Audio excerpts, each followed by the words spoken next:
Baik, terima kasih. Bismillahirrahmanirrahim. Assalamualaikum warahmatullahi wabarakatuh. Kita mulai Bapak Ibu.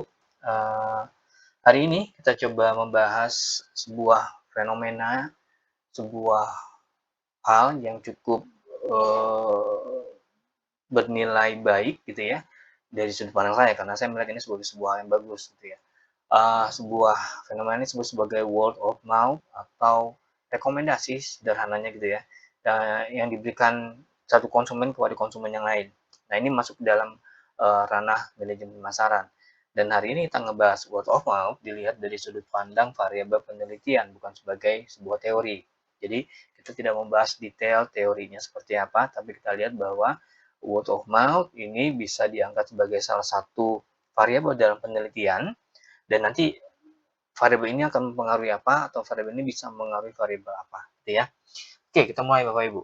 Apa sih yang disebut sebagai word of mouth? Word of mouth secara sederhana adalah sebuah proses influence atau sebuah proses mempengaruhi orang lain dengan cara menyebarkan informasi dari satu orang yang dipercaya oleh orang lain.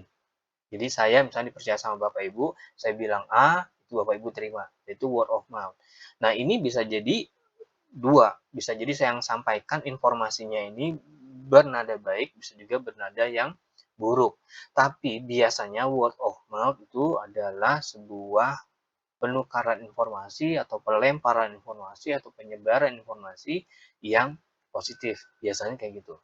Word of mouth adalah salah satu bentuk promosi yang paling kredibel dan efektif di era digital.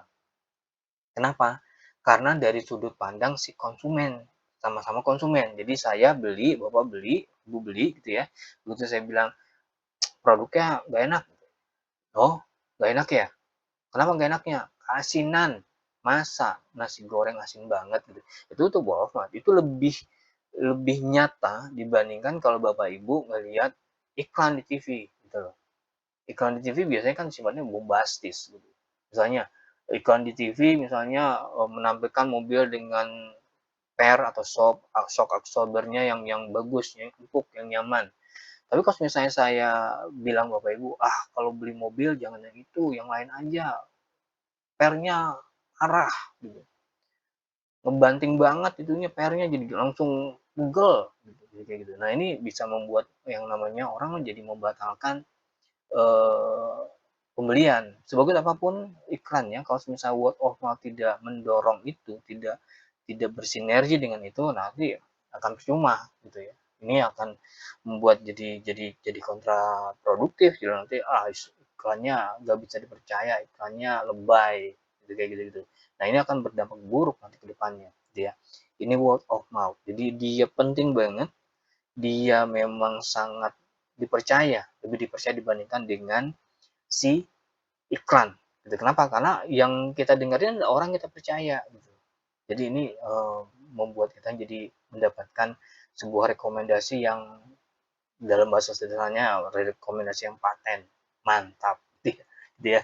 Oke, kita lanjut Bapak Ibu. Seperti yang kita rencanain, ini adalah sebuah variabel penelitian. Jadi kita bahas variabel-variabel apa yang mempengaruhi WOM atau word of mouth. Jadi variabel-variabel ini adalah variabel yang bisa terjadinya word of mouth. Pertama, kepuasan pelanggan. Oh, ada dua sih tulisnya. Harus cuma satu ya. Kepuasan pelanggan. Jadi kepuasan pelanggan akan mengakibatkan adanya rekomendasi yang bagus, gitu. Terus harga dan persepsi nilai itu juga mempengaruhi. Misalnya gini, Bapak Ibu pernah tahu nggak ada sebuah produk handphone saya pikir mahal loh karena canggih banget bisa ini segala macam rupanya harganya cuma di bawah 2 juta gitu. Ini kan jadi persepsi nilai, wah produknya bagus tapi harganya murah gitu ya. Lalu layanan purna jual itu penting banget Bapak Ibu. Kalau misalnya Bapak Ibu beli barang tapi nggak ada produk layanan purna jual, wah itu bisa repot. Contohnya gini nih, Bapak Ibu tahu nggak kalau kita beli handphone A itu servisnya susah banget. Kenapa? Karena adanya di daerah yang jauh banget dari kita gitu. Dan di Jakarta misalnya cuma ada satu doang service center dari produk itu, kan kacau gitu ya ini. Layanan penjual akan mempengaruhi word of mouth. gitu ya, karena informasi nanti kan berubah. Kalau kita di lain penjualan jelek, informasinya akan jadi jelek juga, gitu ya. Lalu strategi dan kondisi pasar, yang tadi masuk ke dalam komponen pengalaman si pelanggan, komponen yang diterima pemberi rekomendasi, gitu ya. Nah, ini berikutnya adalah strategi kondisi pasar. Persepsi resiko beli barang itu resikonya tinggi enggak, gitu ya. Misalnya mau beli emas batangan, oh persepsi kita tentang investasi emas batangan bagus atau jelek, beresiko atau enggak. Terus kalau misalnya kita beli barang itu, misalnya kalau kita beli barang itu nanti ke depannya masih ada enggak gitu. Jangan sampai nanti kita beli barang, nanti akhirnya pabriknya tutup gitu. Itu juga harus difikirkan dalam dalam dalam penyampaian uh, word of mouth gitu ya. Misalnya gini, uh, ada mobil listrik murah dibandingkan dengan mobil konvensional dengan menggunakan bensin. Begitu kita bilang, mobilnya murah nih, desainnya bagus nih, tapi pabriknya ada di Indonesia enggak? Kalau misalnya nggak ada di Indonesia, nanti kalau dia kabur gimana? Jadi bangkai dong. Begitu rusak, udah nggak bisa dipakai lagi dong, nggak bisa dibenerin. Hingga akhirnya nanti nggak bisa dijual lagi juga nggak bisa. Gitu. Ini juga persepsi kita tentang adanya ketersediaan dari produk atau komponennya, spare partnya. Lalu juga pengaruh media sosial atau merek gitu ya. Di sini berhubungan dengan kepercayaan merek gitu ya. Pengaruh lingkungan sosial gitu ya. Lalu juga loyalitas pelanggan, misalnya kita ada di sebuah komunitas atau lingkungan sosial yang eh, mendukung keluarga yang sehat, bahagia dan harmonis misalnya gitu Bapak Ibu. Begitu kita ngomongin lingkungan yang ideal seperti itu, biasanya lingkungan itu mempengaruhi pola pikir kita gitu. Jangan beli handphone buat anak kecil di bawah usia sekian loh, nanti akan ada bla bla bla bla. Atau Bapak Ibu kalau misalnya mau beli handphone yang masih layak dan masih bisa dipergunakan untuk usia yang masih sensitif, misalnya di bawah remaja, pakai handphone yang ini Bapak Ibu, dia ada child protection atau kita bisa melindungi dari konten-konten yang berbau bla bla bla bla gitu. Itu juga mempengaruhi ya Bapak Ibu ya. Jadi pengaruh sosial, lalu kepercayaan pada merek itu juga itu penting banget. Lalu dinamika komunikasi, media sosial, digital, oh ini mempengaruhi banget nih. Selebritis yang tadi tuh endorsement, ya kalau nggak salah nih, ada endorsement juga tadi. Pokoknya berhubungan dengan influencer malah yang di bawahnya, gitu ya. Jadi memberikan influence atau memberikan pengaruh gitu ya. Ini penting banget nih.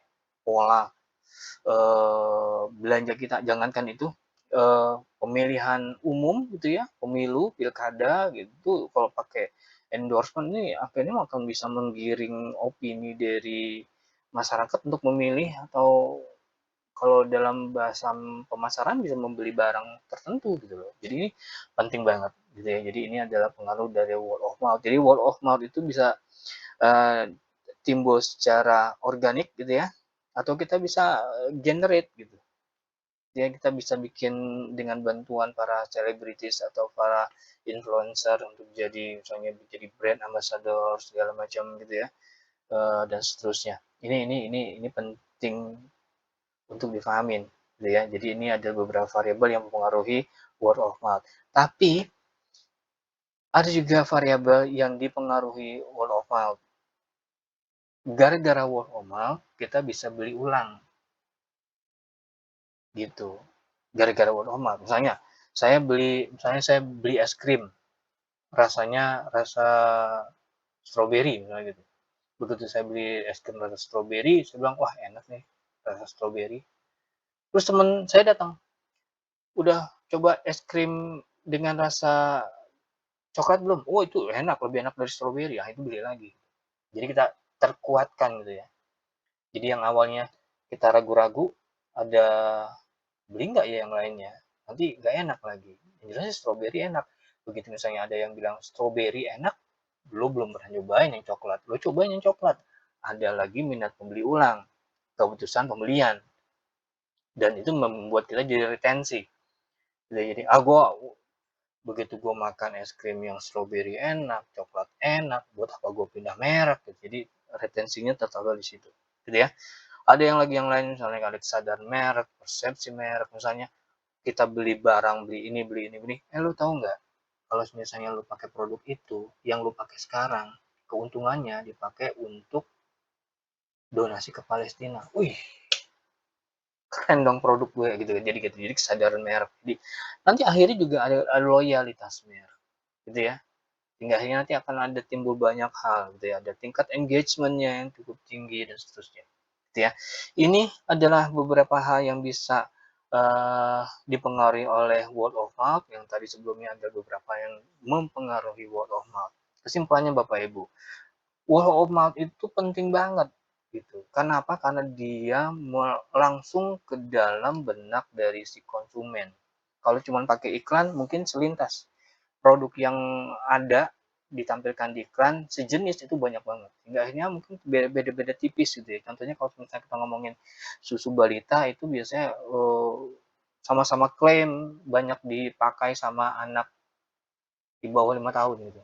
Oh produk ini bagus segala macam, ada ini, ada segala, hampir sama Bapak Ibu.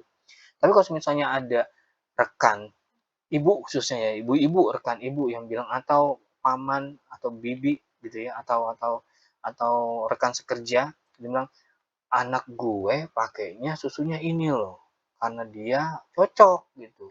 Itu badannya sehat semua gitu kayak gitu. Jadi ini membuat kita jadi lebih mudah untuk memilih gitu ya. Kekuatan dari word of mouth itu otentik. Kenapa? Karena tidak bisa di-generate lewat iklan gitu. Ini bukan iklan, beda lagi. Dan dia efektif. Kenapa? Karena dia langsung kepada sasaran psikologisnya. Yang ngomong adalah orang yang dipercaya. Gitu ya. Sehingga akhirnya pengaruhnya cukup besar. Gitu ya. Hingga akhirnya orang yang memberikan itu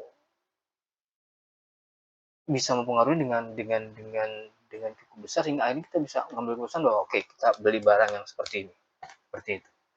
Oke, gitu aja Bapak Ibu bahasan kita hari ini tentang word of mouth. Semoga bisa memberikan sedikit pencerahan untuk nantinya bisa mengambil keputusan pakai variabel ini atau enggak dalam penelitian selanjutnya. Terima kasih atas waktu yang diberikan. Mudah-mudahan ini juga bisa membantu rekan mahasiswa dalam menentukan skripsi itu nanti bikin kayak gimana sih, gitu ya.